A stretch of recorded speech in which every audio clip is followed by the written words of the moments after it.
I'm Shannon. Standing here behind the counter of my cafe, watching the life I've built unfold, I'm reminded of how far I've come.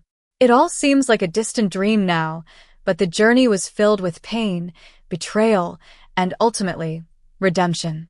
It was a normal day at the cafe when Brian showed up unannounced. He had that calculating look in his eyes, and I knew he was up to something. I had seen that look before, back when our marriage was falling apart. I remembered the day I was diagnosed with what was supposed to be a rare and aggressive blood cancer. The oncologist's words echoed in my ears. The outcomes are extremely unfavorable. Remission is statistically improbable. I felt the world around me crumble as I fainted in the consultation room. When I woke up, I was in a hospital room. My mother was there, her eyes red and her hands shaking as she tried to comfort me. But the real shock came when Brian arrived. He stood at the foot of my bed, his expression cold and detached. He told me he wasn't prepared to be married to someone who was sick, dependent, or dying. He removed his wedding ring and said he'd wait for me to die so the legal process would be simpler. It was as if I didn't matter to him at all. But then, a ray of light entered my life in the form of an older woman named Grace. She was in the next bed, and she introduced herself without ceremony. She asked simple questions about my work and life, and she didn't offer false reassurances. Instead, she filled the room with a sense of normalcy. Grace was a retired head chef, and she had spent over 20 years in the kitchen. She started teaching me about cooking, not just the techniques, but the intention behind it. Food as nourishment, not just display. I found myself listening intently, and for the first time since the diagnosis, I felt a glimmer of hope. One evening, while Grace was sleeping, I noticed an old notebook on her bedside table. A page was folded back, and I saw a paragraph about hiding something important in her old apartment. It was a fragment of memory, but it piqued my curiosity.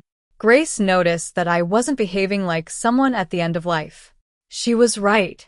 I slept better, my appetite returned, and my focus sharpened. She contacted an old acquaintance, a hematologist at a specialized oncology center. After a comprehensive second evaluation, I was told that the original diagnosis was incorrect.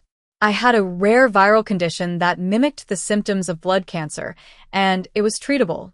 When I was discharged from the hospital, I went back to my parents' home. But I soon learned that Brian had told my employer I was terminally ill, and my job at the bakery was gone. He had also removed my belongings from our apartment and kept the lease in his name. I decided to move on. I started taking short walks around the neighborhood, learning to listen to my body again. One afternoon, I heard a puppy yelping in a bush near the park. A tall, broad-shouldered man named Ethan was trying to free it, but seemed unsure of what to do. We worked together to rescue the puppy, and that's how we met. Ethan ran a small tech startup. He asked me if I could cook for his team, and I agreed. I drew on everything Grace had taught me, and the team loved the food. It was a simple act, but it gave me a sense of purpose. One day, while walking in the park, I saw Brian with a woman named Lily.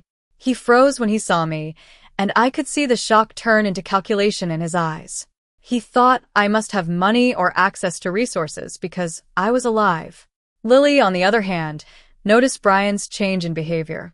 She had been gathering evidence of his financial irregularities for a while.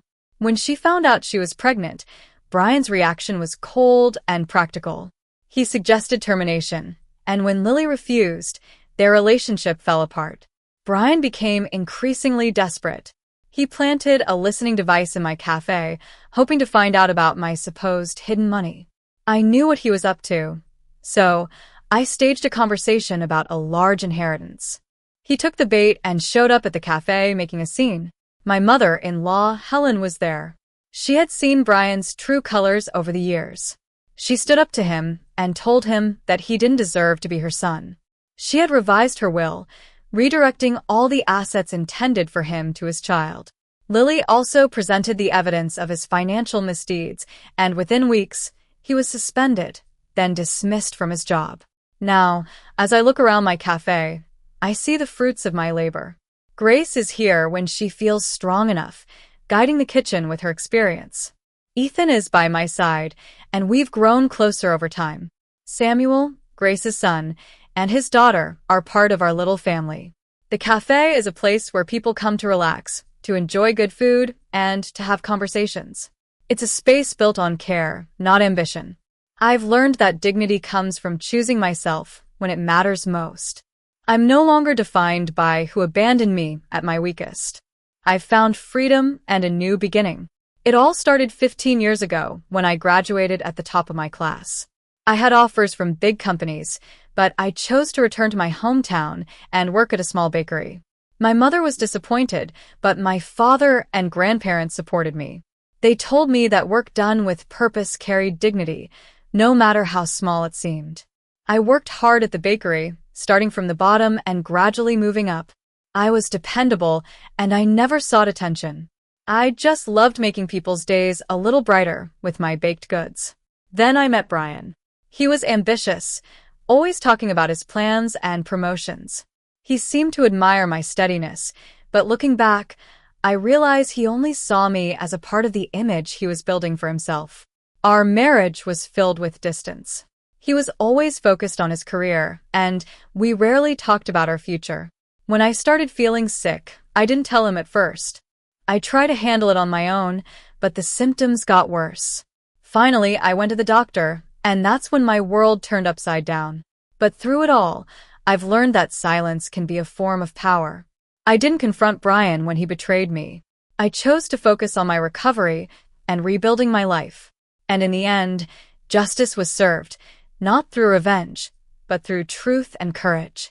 As I stand here, watching the sun set through the cafe window, I know that I've come a long way. I've survived not just illness, but also the collapse of a future that was never meant for me.